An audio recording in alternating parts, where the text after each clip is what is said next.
วันที่20เนาะเดือน3 2026โอ้มันนี่รถติดมาเปิดคลิปอยู่เขตบ้านนะครับรถติดนี่รถจอดไปพ้นโลกไปทางดงนาโซกอะไรมานี่ทุกคนเลย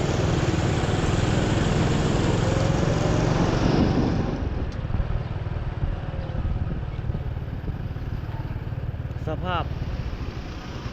สถานการณ์สงครามอยู่ทางตะวันออกกลางเนาะคือว่านับมือเข้มข้นขึ้นนะโอ้รถ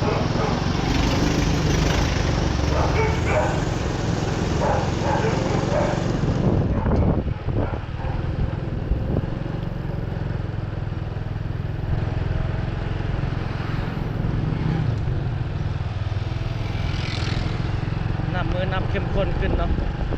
ต่อไปนี่ค่าครองชีพมันจะสูงขึ้นได้ทุกคนถ้าเขาเจ้านานเซานะแบบโจมตีเดียวหนักขึ้นนะมันจะส่งผลกระทบไปในหลายๆด้านเลยวันใดที่เซาเนาะแล้วเราก็ยังบ่ฮู้อีกบัดนี้ว่าเงินไผจะเป็นคนถือเงินไผจะเป็นคนผิดในการลงมือในครั้งนี้จุดประสงค์ของแต่ละฝ่ายย้อนอย่างนะหวังว่าสงครามจบเพิ่นเฮ็ดแบบอันนั้นเดียวแล้วมันน่าจะจบแล้วจะฮู้เหตุผลเนาะฮู้ผลว่าย้อนอย่างจึงเฮ็ดแบบนั้นนะเพราะว่ามันเฮ็ดให้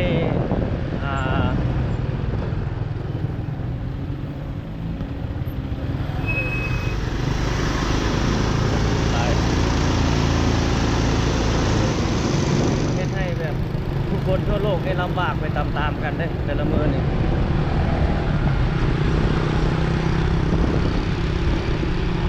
รถนี้ก็ถือว่าโบราณมาได้มานี่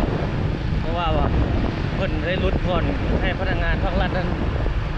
จุการไปเรียกไปงานนะเปลี่ยนเดี๋ยวไปนะผมให้ไปพ้นทุกคนนะส่งผลกระทบมาทั่วโลกเลยเบิ่งว่าเหตุผลย้อนอย่างตัวนี้จึงเฮ็ดแบบนั้นลงไปเนาะเดี๋ยวถ้าสงครามจบเขาน่าจะรู้คำตอบจากสิ่งที่เกิดขึ้นเนาะเพราะว่ามันเป็นเสียหายมหาศาลเลยทุกคนเพราะว่ามันบ่เสียหายเนาะความเสียหายจากเหตุการณ์ดังกล่าวนะ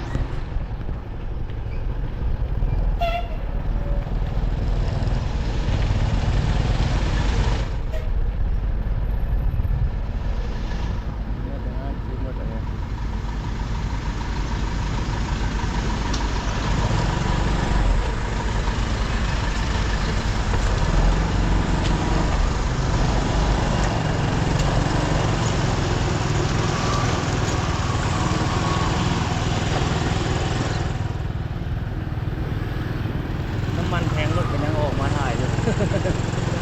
หรือว่าเล่นออกทุกคนไผ่ก็มีภาระหน้าที่ของไผ่ลาวคือเขาจะเอารถถีบก็ถีบเพสกว่าไปบ่ได้เขาว่าจะเอารถถีบโลดถ่ายเบรกก็บ่มีแล้วเลยได้เอารถจักรคือเก่าเมื่อวานนี้เป็นเรียนคิ้วใส่น้ำมันฮะเบิ่งว่าสิได้ขี่ได้จังเลย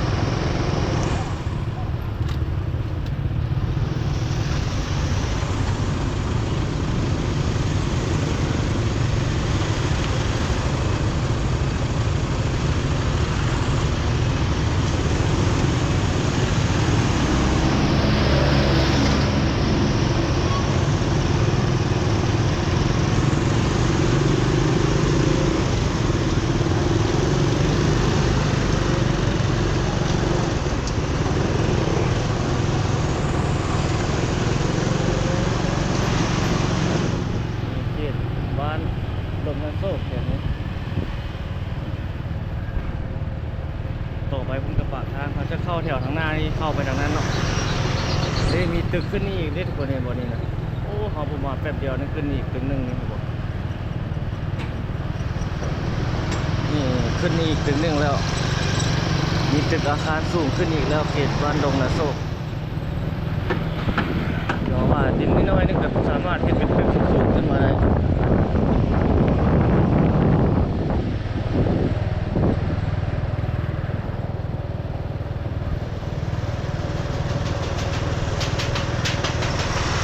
เปลี่ยนตรงนั้นโซ่มีตึกอาคารขึ้นมาอีกแล้วเนาะอัปเดตล่าสุดเนาะเข้าห้องแถวทางหน้าเนี่ยเฮ้ยนี่ก็ดินว่างนี่อีกรถนี่ก็ได้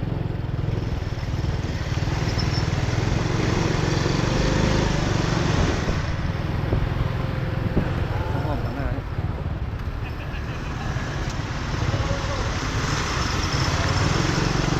ตรงนั้นโซ่เหนือ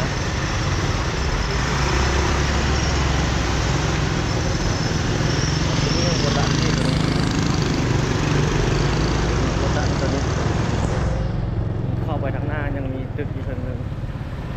โรงแรมทางนั้นก็ได้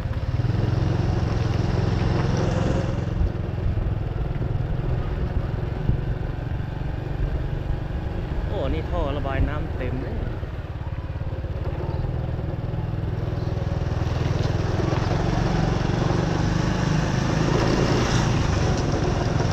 เข้ามาแถวนี้ก็มี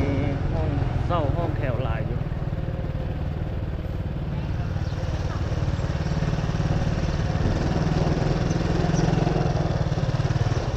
จุกจุก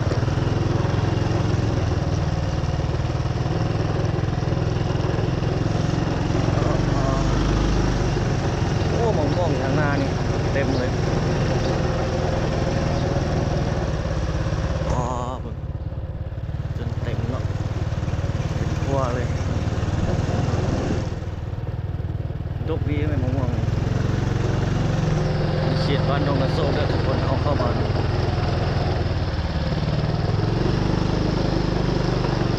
โลกบ้านเนาะต้นมะม่วงนี่หลายต้นมะม่วงเขาเอานี่ใส่ดินจากลึกๆแล้วใส่อันโอ้นี่เขาเจ้ากำลังแปลงเงินเดี๋ยวมาใส่ในบ่อรถเดี๋ยวไปจอดทางหน้าแปลงง่ายก่อน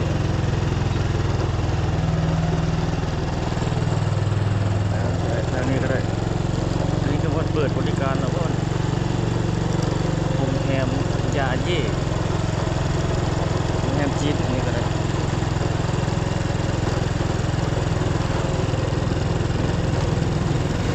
คนจีนเริ่มขยับเข้ามาอยู่หลายขึ้นแล้ว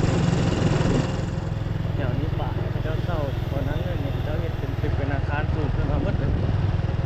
มาสแปลงอันนี้นึงก่อนแต่มันเข้าอันนี้โหรถมันดังเครื่องอยู่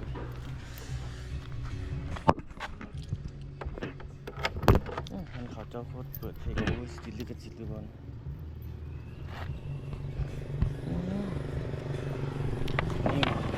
นี่คือมัดออกมาใส่สาร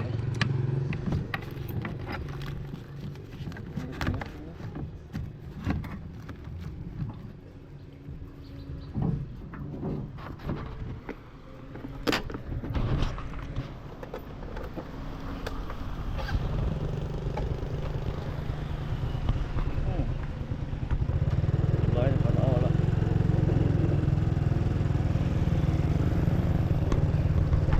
โอ้ต้นดอกคูณนี่เหลืองามเลย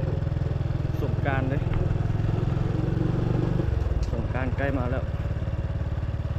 บุญปีใหม่ลาววันที่10 ปลายเดือนหน้านี่ก็แม่นแล้วเนาะบุญปีใหม่ลาวเขา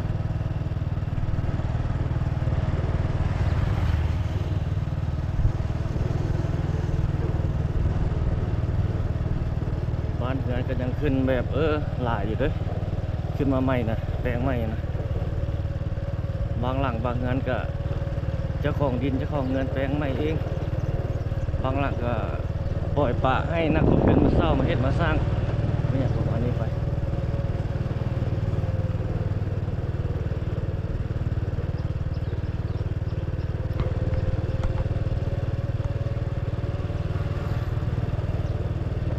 ร้านขายเครื่องหลายอยู่แถวนี้เลยโอ้นี่เขาเจ้าขายของอยู่ของกินขายเข้าด้วย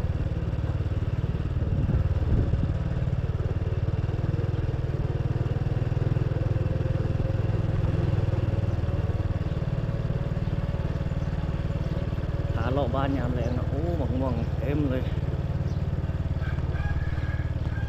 ฤดูกาลหมอกม่วง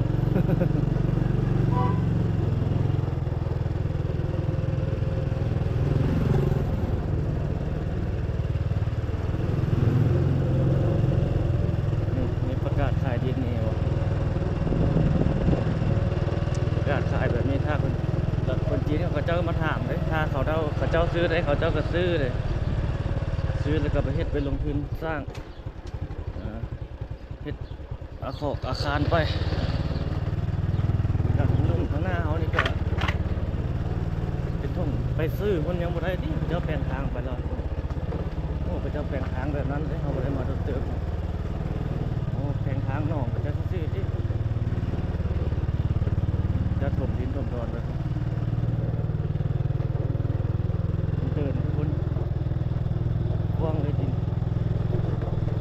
เดินยาวมันก็โจทางไปซอดไปคนเลยโอ้ทางหน้านี่เสียงอันนั้นห้องหลายเว้ย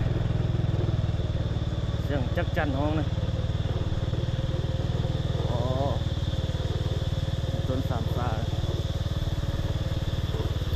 เห็นตรงนั้นโซกล่าสุดเด้อทุกคน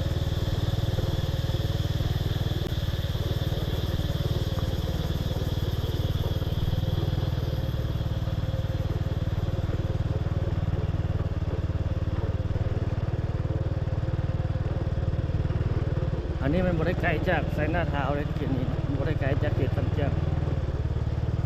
ออกจากสันเจียงมาเขตนี้ก็ประมาณหลักหมายก็หมดละ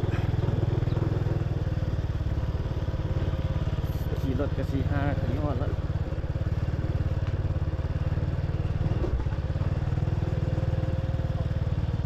ข้างในก็มีห้องแถวพวกอพาร์ตเมนต์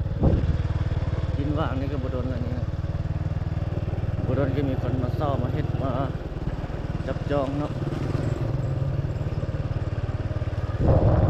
เนี่ยแจ็คข้าวเปียกไก่ลาดสาขา2โอ้มนาที่มาลองกินเบิ่งข้าวเปียกสาขา2โอ้พุทธาอยู่ชั้น2เดิมเป็นพนักงานแถมพระเจ้าพนักงานพระเจ้าติด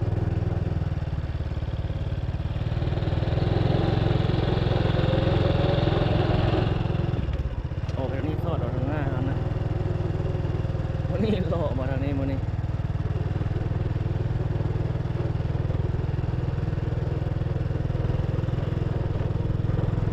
สถานการณ์อยู่ทางนั้นเนาะประเทศสงครามโอ้ถ้าบทเสานี่หนักหน้าไปเรื่อยๆเลยทุกคนเอ้ย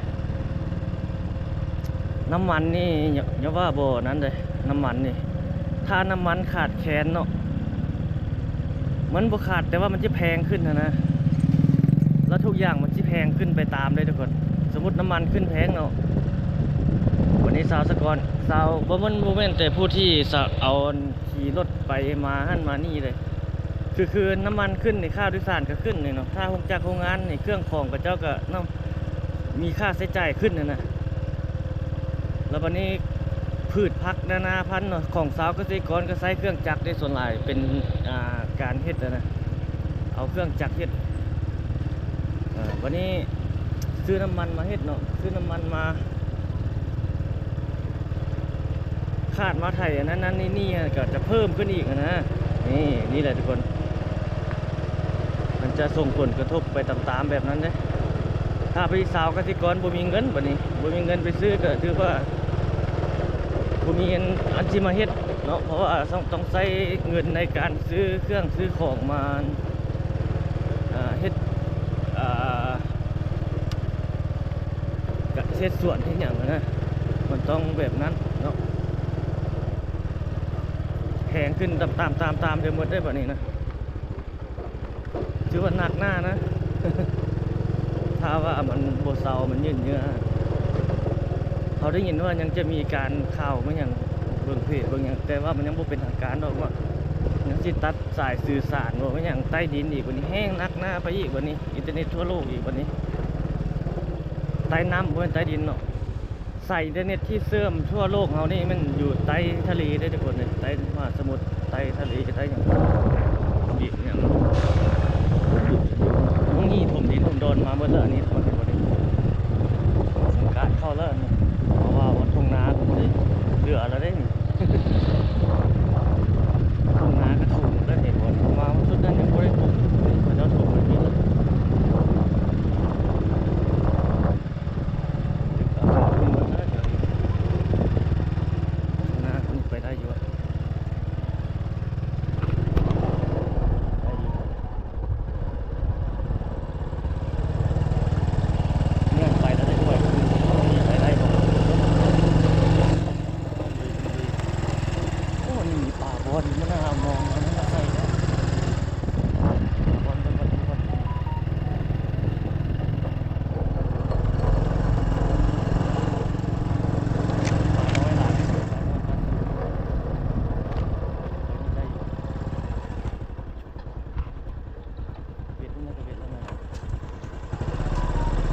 ตูบดิน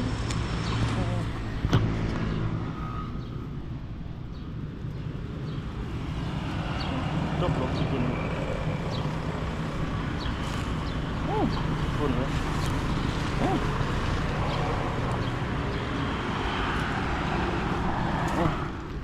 ขวัดขี้ดินออกเกิดขี้ตมนะเอาเหยียบลงมันคือฝุ่นเขาจะออกมาน้ำรังเขาก็ตีนรถเขาผม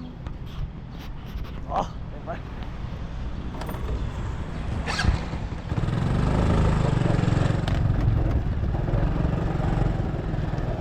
อันนี้ห้าจีนที่ยาดูเลยข้ามทางไปเลยครับจอดนิดแป๊บนึงโอ้นี่มันปั๊มน้ำมันนี่เขากำลังให้ดูรู้ว่าจะเป็นของจีนของเรา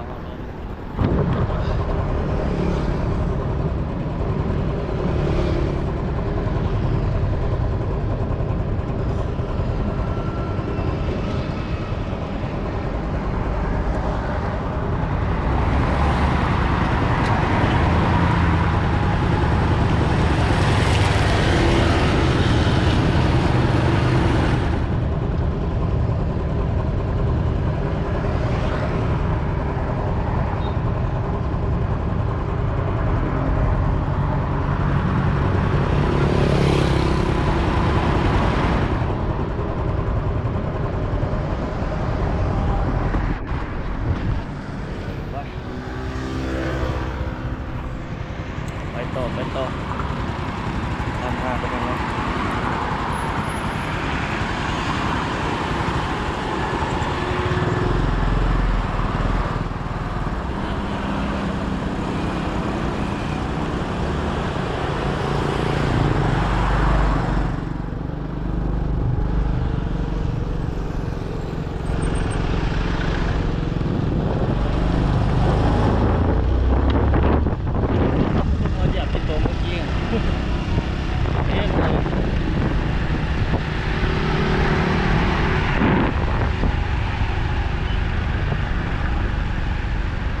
อยู่กลางทางท่านงามไม่เป็นสีเหลือง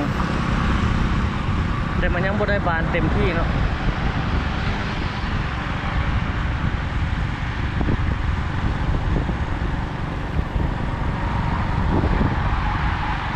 บรรยากาศ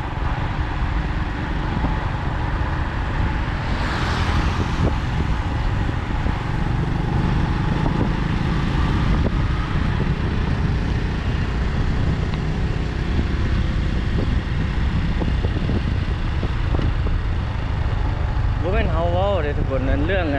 เศรษฐกิจนะเรื่องเศรษฐกิจเรื่องการสร้างการสร้างนี่นะเขาว่าจีนนี่มันเขาเจ้าไปนี่ไม่ใส่เจริญท่านนะทุกคนจีนไปนะโบเว้นมาตั้งเว้าเนาะคือเขาไม่คือเขาเจ้ามาอยู่เขตนี้นี่เต็มนี่เห็นบอกกับที่แถวซ้ำเที่ยงนะตึกอาคารสูงที่เขาเจ้าสร้างขึ้นมาเต็มนั่นแหละโครงการพัฒนาเขาไปจุดใส่จุดใดแล้วหุ่งเรืองจุดนั้นเขาเอาเงินเอาคำเอาเศรษฐกิจไปเอาปากท้องไปนะทุกคนจีนนี่บางคนหลายคนเลยเนี่ยเบิ่งก็จะเป็นไอ้แง่ลบกันนะเนาะแต่ที่จริงแล้วเขาก็เอาปากท้องเนาะเอาปากท้องเอาเศรษฐกิจไปย้ายไปหมดเขาเจ้าไปอยู่ใส่เขาเจ้าเอาเงินเอาคำไปสร้างไปสาวไปลงแบบนี้นะแต่ว่าต่างประเทศนี่เขาบ่ได้เห็นหลายได้มาอยู่บ้านเขาเนี่ยเอาเงินเอาคำมาสร้างคือยกตัวอย่างคืออยู่ทางคนทางยุโรปมาอยู่บ่ได้หลายเนาะส่วนหลายไม่ได้จุดสูงอาคารสูงจุดใดที่เป็นชุมชนหนาแน่นแบบเจริญนะส่วนหลายเป็นจุดชุมชนที่คนจีนไปอาศัยอยู่หมดเลยแบบนั้นจะหลาย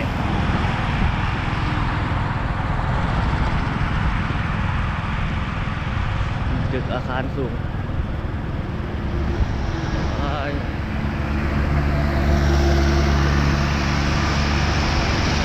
คืออยู่บ้านเฮานี่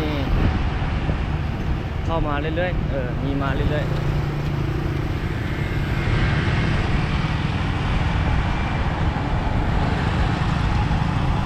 ถือว่าเป็นสิ่งที่ดี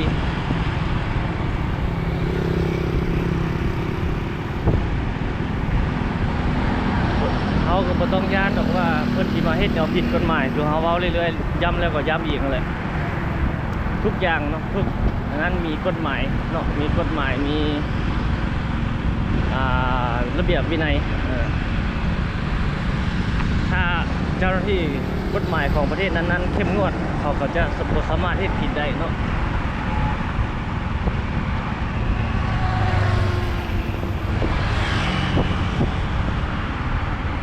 ถ้าเขาเฮ็ดผิดสงสัยจุดใดเฮ็ดผิดเฮ็ดบ่ดีนั่นก็สามารถส่งสายสืบสายลับเข้าไปเลยเนาะโอ้บ่ว่าเฮาสิสืบบ่ได้เนาะแต่เขามาตั้งอยู่บ้านเฮาแท้ๆเฮาสิตรวจสอบบ่ได้บ่มีดอกนอกจากว่าเฮาบ่ปฏิบัติเนาะเรื่องกฎระเบียบนะแต่ว่าต้องคุมเข้มงวดเรื่องระเบียบคือเอาเว้าหั่นแหละมันจึงจะโอเคโอ้ดึกหน้าเลยเหรอโอ้ไม่อยาก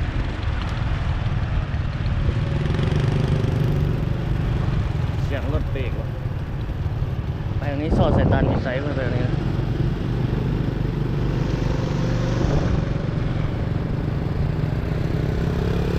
เขตข้างหน้าเขาเขตนี้ก็เริ่มมีหลายแล้วเรื่องอะไรนะตึกอาคารหมดห้างงานเริ่มเดี๋ยวนี้เริ่มมีหลายแล้วเลย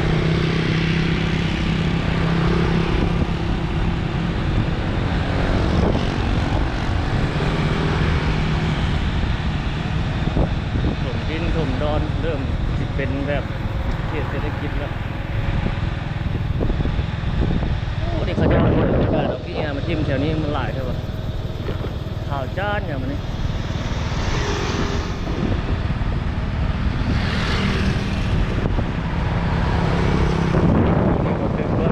ดึกแล้วแบบนั้นล่ะก็ถมดินก็ประมาณนั้นนี่ดึกไปนั้นกันแล้วแบบนั้นเจ้าที่ได้คนเศร้าน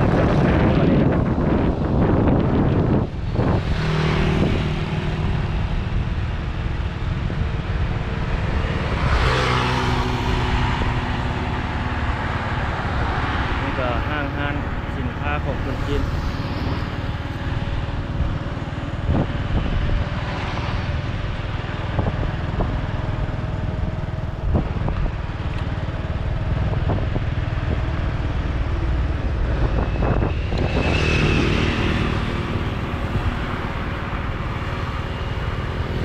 คนลาวเขาไม่ให้เรียกนะเขาเจ้านี่ก็หลายเลยทุกคนเพื่อนน้อยๆเลยเงินเดือนก็ได้สูงมาพาควรสูงสมควรเลยแหละเพราะเป็นสมมาพาควรเลยเขาสิดัดออกไปทางใดบ้างวันนี้มีแยกได้อยู่นี่โอ้ทางหน้าเขาเจ้ากำลังถมดินนี่บอก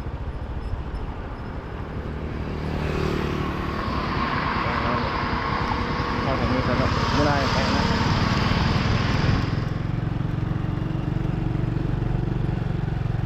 นี่กำลังถมนี่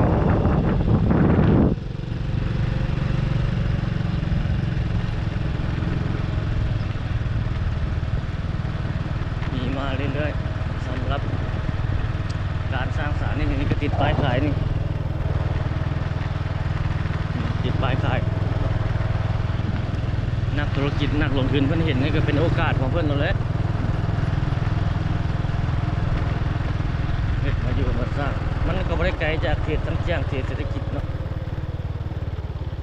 มันไปเพื่อนกันยังไงที่ท่าน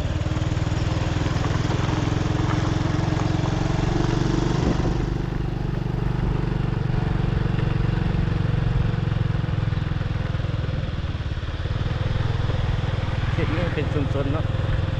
เบื้องนั้นผู้สาวขายปิ้งสาวนักเรียนขายปิ้งโอ้เจ้าตัวนี่ห้องอยู่วัดนี่หลายตัวจักจันบนนั้นห้องแถวห้องเต้า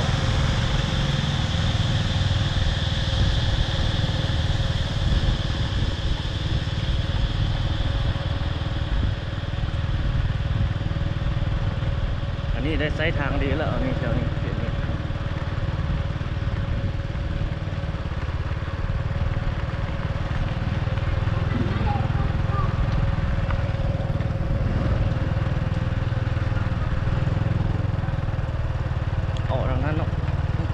ทางหน้าไปประเทศเลี้ยงแล้วตอนนั้นยังประเทศสองข้างนั้นเขาถ่ายซึ่งนั้นนี้ประเทศ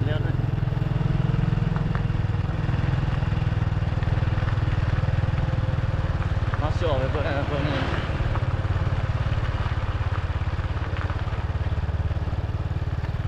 น้ำตกน้ำต่ำออกเที่ยวไปทางนั้นเนาะหรือว่าไปทางนี้วะทางใดก็ทางอยากไปเนาะ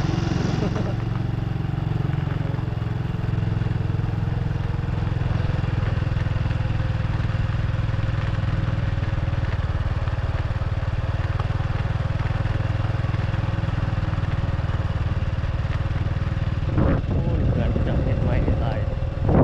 นี่เป็นเดี๋ยวพันเม็ดกำลังถมดินถมดอนอยู่หลายอยู่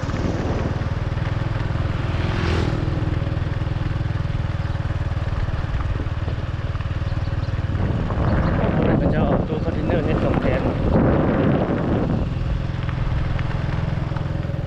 ปานชายแดนนั่นน่ะไทยกับเขมรที่เพิ่นเฮ็ดทีเดียวนะตัวคอนเทนเนอร์ไปเฮ็ดเป็นกำแพง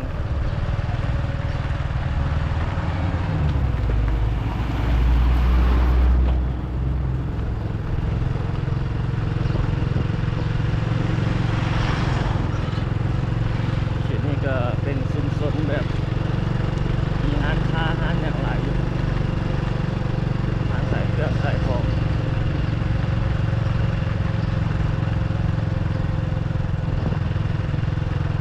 เครื่องก็จะลองเครื่องให้เศร้าโอ้โหเมื่อกี้พวกเราโอ้โหเมื่อกี้ตัวเมื่อกี้คนเดียวครับ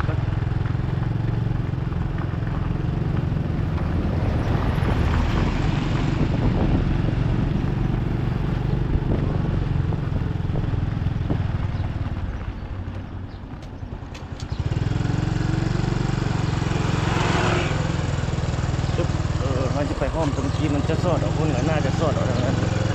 สอดออกทางไงนะ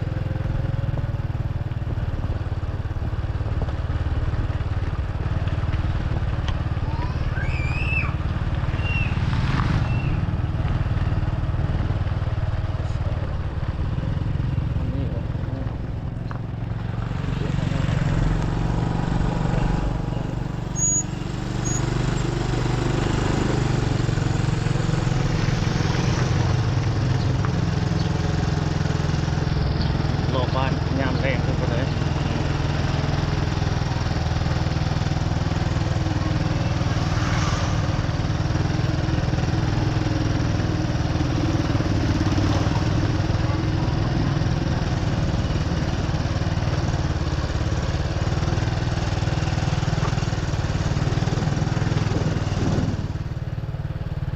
งามอยู่เนาะ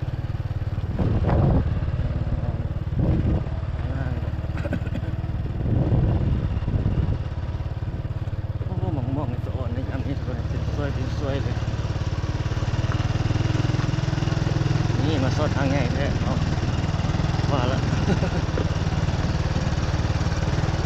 มีทางหน้าเป็นเส้นทางเลข43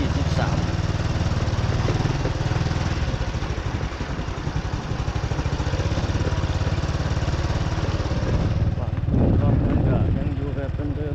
ๆบางนั้นก็สร้างใหม่แปลงใหม่เล่นหลายรถนะโอ้ทอดก็ใส่ดีเลย